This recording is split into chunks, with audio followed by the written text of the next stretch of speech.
Vedno so nam govorili, da imajo ZDA najmočnejšo vojsko na svetu. Kaj pa, če to ni več res? Konec leta 2023 je bil njihov najbolj varovan zračni prostor kršen. Ne enkrat, ne dvakrat, ampak vsaj 17krat. In odziv vojske? Opazovali so, kako se je to zgodilo. Pentagon ima v lasti več strogo zaupnih posnetkov, ki naj bi bili povezani z neidentificiranimi objekti. Kaj pa, če to sploh nima nobene zveze z nezemljani? Morda je razlog, da kongres ne more dobiti jasnega odgovora, preprostejši in bolj zaskrbljujoč. Vojska že ve, kaj leti nad ameriškim zračnim prostorom, le ne vedo, kako bi to ustavili. Decembra 2023 se je 17 zaporednih noči nad skupno bazo Langley Eustis v Virginiji pojavilo med 1 in 2 ducatoma neidentificiranih dronov. Na bazi domuje F-22 Raptor, verjetno najbolj sofisticiran lovec za zračno premoč, kar jih je bilo kdaj zgrajenih. Droni so prispeli tik po mraku. Nekateri so imeli luči, ki so jih ujeli fotoaparati, nekateri pa ne. Leteli so v ohlapnih formacijah, se razdelili in nato ponovno združili. Največji po uradnih ocenah letalskih sil so dosegli dolžino do 6 metrov. Leteli so s hitrostjo več kot 160 km/h na višinah med 900 in 1200 metri. Višji vojaški poveljniki naj bi se povzpeli na strehe z očali za nočno opazovanje, da bi bolje videli. Še pomembneje pa je, da nihče ni mogel identificirati ali prestreči dronov. Eskadrilja F-22, nameščena v Langleyju, je morala ostati na tleh in njihove nočne operacije so bile odpovedane. Letalske sile so incident potrdile v izjavi in navedle, da so na objektu prvič opazili dejavnosti brezpilotnih letal 6. decembra zvečer ter da so skozi ves december doživeli več vdorov. Nobeden od vdorov ni kazal sovražnih namenov, vendar lahko karkoli leti v našem omejenem zračnem prostoru predstavlja grožnjo varnosti letenja. Tudi zdaj Pentagon še vedno nima pojasnila, od kod so prišli. Uradno stališče vojske je bilo, da je neznana flota 17 zaporednih noči delovala nad eno najbolj naprednih ameriških letalskih baz. Uspelo ji je prizemljiti letala, se izogniti vsem detekcijskim sistemom in vsem poskusom prestrezanja, poleg tega pa se ni obnašala kot nič, kar so videli prej. Uradna poročila jih niso imenovala, niti droni, niti brezpilotni zračni sistemi. Označeni so bili kot UAP, neidentificirani zračni pojavi. Zdaj pa pomislite, kaj je bil v istem obdobju obveščen kongres. Žvižgač David Grush je 14 let služil kot obveščevalni častnik v letalskih silah. Prav tako je bil sovodja analize neidentificiranih anomalnih pojavov. Julija 2023 je pod prisego pričal, da je vlada več desetletij izvajala program pridobivanja razbitin in obratnega inženiringa, ki vključuje predmete nečloveškega izvora. Prav tako je povedal, da mu je bil onemogočen dostop do samih programov, ki jih je bil zadolžen preiskovati, in trdil, da je vojska zlorabljala sredstva, da bi te operacije zaščitila pred nadzorom kongresa. Besede Grusha je ponovil tudi nekdanji poročnik mornarice Ryan Graves. Poudaril je, da je po uradni politiki večina senzorskih podatkov o UAP, zbranih z vojaškimi sistemi od leta 2021, Pentagon razvrstil kot tajne ali še višje. Večina teh podatkov, nazadnje 95% opažen UAP strani vojaških in komercialnih pilotov, nikoli ni uradno prijavljenih. Dejansko naj bi Pentagon trenutno zadrževal 46 določenih videoposnetkov pred odborom za nadzor predstavniškega doma. Zajeti so strani vojaških senzorjev, nato pa so razvrščeni na ravni, ki onemogoča dostop kongresa. Nekateri analitiki menijo, da je javnosti povedano, da so ti posnetki zaupni, da bi preprečili množično paniko glede obstoja nečloveške inteligence, saj naj bi bili posnetki tako izjemni, da bi njihova objava destabilizirala civilizacijo. Če bi bila ta plovila res nezemeljska, bi morali najbolj znani posnetki UAP, ki jih že imamo, zdržati podrobnejši pregled. Pa ne. Videoposnetek. Gimbal je najbolj znan dokaz o UAP v javnih zapisih. Uradno ga je Pentagon objavil leta 2020, posnet pa je bil januarja 2015 z infrardečim senzorjem letala FA-18F Super Hornet ob vzhodni obali.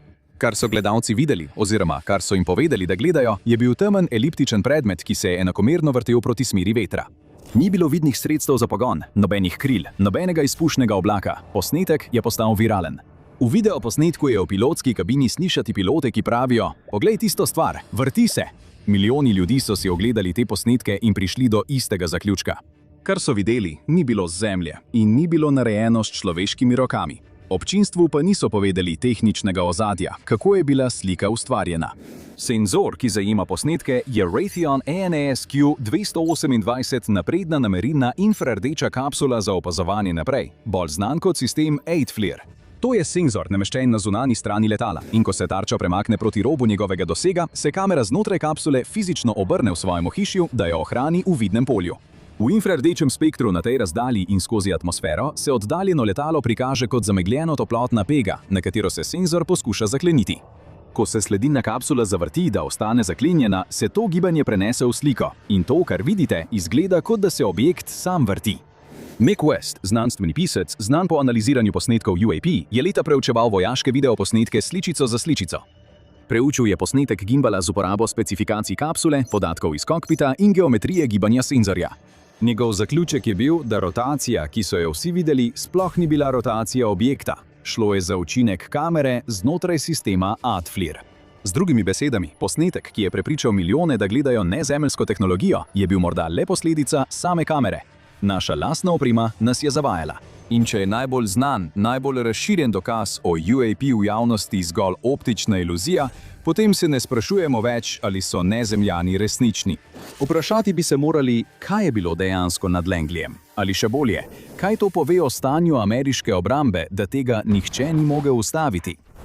Joint Base Langley Eustis je dom dveh eskadril lovcev F-22 Raptor in se nahaja znotraj zračne obrambne mreže NORAD za koridor ameriške prestolnice. Poveljstvo za zračne boje je tam nameščeno, v bližini pa so tudi velike mornariške baze vzdolž obale Virginije.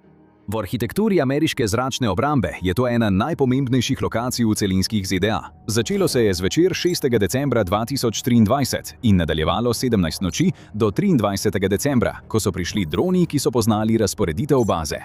Pojavili so se ob mraku, ko je vizualno zaznavanje najtežje. Infrardeči senzorji pa so oslabljeni zaradi preostalega sončnega segrevanja tal. Leteli so v formacijah, se razdelili in ponovno združili. Prvi dron vsakega večera je bil običajno največji in je letel z veliko hitrostjo, kot da bi izvajal izvidniški prelet. Za njim so sledile manjše enote. Tudi lokalni organi pregona v Virginiji so jih lovili s patruljnimi avtomobili ali peš. Aktivirali so vire FBI-ja in Ministrstva za obrambo. Tudi NASA je poslala svoje visokovišinsko raziskovalno letalo VGB-57F za letenje v krožnih orbitah okoli Langleyja v poskusu, da bi zajeli podatke iz zraka. Nič od tega ni delovalo. Vsako noč so droni izginili prav tako hitro, kot so se pojavili. Naslednje jutro je baza lahko le potrdila, da je nekaj bilo tam, jih opazovalo in nato odšlo. Bilo je, kot da bi tuja sila 2 tedna zapored parkirala na dvorišču Pentagona, medtem ko so stražarji opazovali skozi daljnoglede. Ves ta čas je bil najnaprednejši ameriški lovec za zračno premoč prizemljen na domači bazi. Letalske sile si niso mogle privoščiti, da bi se F-22 ponoči zaletel v dron. Vojska je povedala, da dronov niso prestregli ali uničili zaradi pravnih omejitev glede posredovanja proti neidentificiranim UAP nad ameriškim zračnim prostorom. In tehnično gledano to drži. Zvezni zakon omejuje uporabo sile proti brezpilotnim letalom nad domačim ozemljem, deloma za zaščito civilnega letalstva, pa tudi zato, ker bi se strelitev lahko povzročila resne pravne in politične zaplete, če bi se izkazalo, da gre za zasebni sistem. Ta pravila so imela smisel v času, ko so bili droni le hobi naprave. Veliko manj smisla imajo, ko droni letijo nad jedrsko zmogljivim objektom zračne obrambe, pa jih ni mogoče niti identificirati, niti slediti. Pravni okvir se še ni prilagodil tej grožnji. In to vrzel med tem, kar je zakon dovoljeval in tem, kar je situacija zahtevala, so očitno operaterji teh dronov zelo dobro razumeli. Delovani so v prostoru med ameriškimi pravili in ameriškimi zmožnostmi. Kdo drug na tem planetu bi morda natančno vedel, kje so te vrzeli? Privzeta domneva v večini javnih razprav o NAP je, da če nekaj izgleda nemogoče, potem mora biti nemogoče. Torej, ko senzor pokaže, da nekaj skoči iz nič na Mach 20, ljudje preprosto domnevajo, da to objekt dejansko počne v resničnem svetu. Motijo se. In razumevanje, zakaj je to pomembno, je tukaj pomembnejše od skoraj vsega drugega, ker spremeni vaše dojemanje tega, kar gledate. Dobrodošli v svetu zavajanja. Zavajanje v elektronskem bojevanju deluje tako, da v radarske in senzorske sisteme ubrizga lažne signale, ki ustvarjajo lažne odboje. To so očitki, ki se na zaslonu pojavijo kot jasni kontakti, vendar na prijavljeni lokaciji ne ustrezajo nobenemu fizičnemu objektu.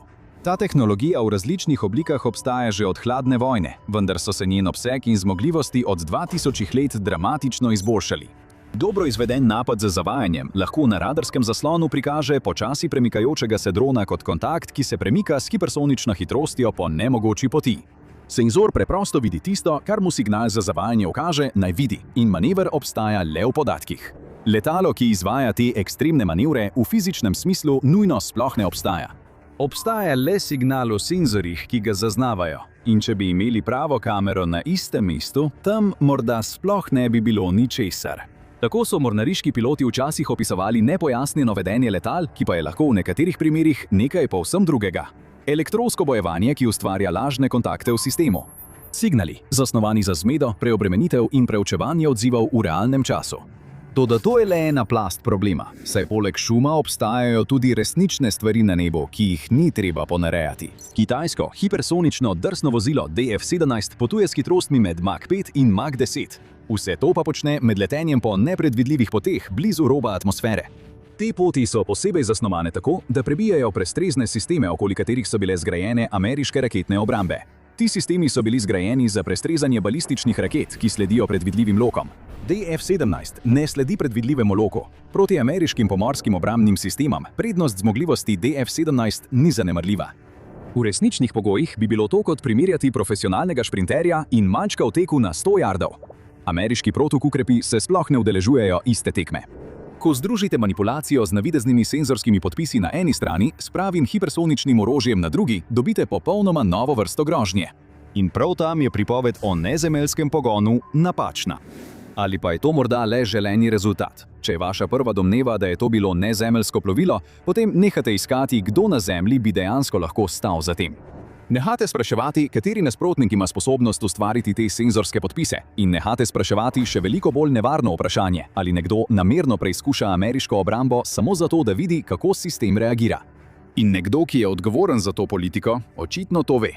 Poleti 2023 sta senatorja Chuck Schumer in Mike Rounds predstavila zakon, ki bo postal najpomembnejši zakon o NAP v ameriški zgodovini. Zakon o razkritju neidentificiranih anomalnih pojavov iz leta 2023. Zakon ni bil zgolj simbolična gesta, bil je zasnovan tako, da prisili sistem, da se odpre. Vzpostavljen bi bil predsedniški nadzorni odbor s širokimi pooblastili za razkritje tajnih podatkov. Prav tako je obstajala pravna zahteva, da agencije predajo svoje zapise o NAP. Toda v njem je bila skrita tista resnično pomembna določba, klavzula o razlastitvi, ki je določala, da ima zvezna vlada ZDA pravico prevzeti lastništvo nad katerokoli pridobljeno tehnologijo neznanega izvora, ki jo imajo v lasti zasebniki ali zasebni subjekti. To se je nanašalo tudi na biološke vzorce, ki bi nakazovali nečloveški ali nezemeljski izvor. Ključna beseda tukaj so zasebni subjekti. Če bi imel obrambni izvajalec v lasti pridobljene materiale, ki mu jih je vlada zaupala v preučitev, bi jih vlada lahko zasegla. Izvajalec ne bi imel nobene pravne možnosti, da to zavrne. Za katerokoli letalsko-vesoljsko podjetje s programi, ki delujejo zunaj standardnega okvira razkritja, ta klavzula ni bila le neprijetna, ampak bi lahko ustavila programe ali ustvarila možnost, da se razpustijo. Kar se je zgodilo na to, je sledilo vzorcu, ki je v Washingtonu tako znan, da komaj da šteje kot novica. Na to se je začel odpor. Kongresnika Mike Turner in Mike Rogers sta vodila prizadevanja, da bi zakon oklestila, preden bi lahko bil sprejet. In ko je obrambni zakon za leto 2024 decembra 2023 končno prišel iz odbora, zakon o razkritju UAP pa je bil komaj prepoznaven. Neodvisni nadzorni odbor je bil odstranjen. Določba o razlastitvi je bila odstranjena. Prvotna zamisel o samodejnem javnem razkritju je izginila.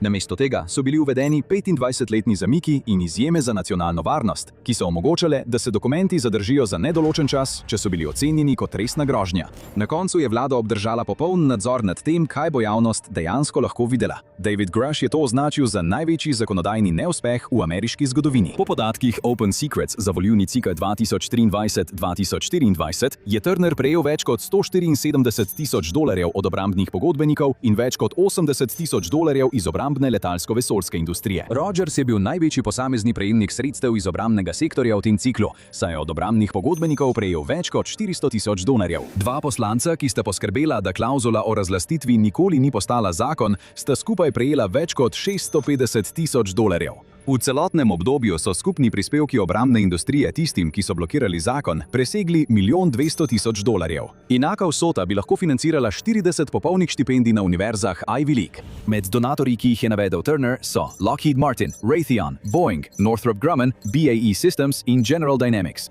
To je v bistvu celoten seznam podjetij, ki bi bila najbolj neposredno ogrožena z obveznim razkritjem pridobljenih materialov v zasebni lasti. Torej, kaj točno obrambni pogodbeniki plačujejo? $1,200,000, da ostane skrivnost? Odgovor kaže neposredno na lastne evidence Pentagona.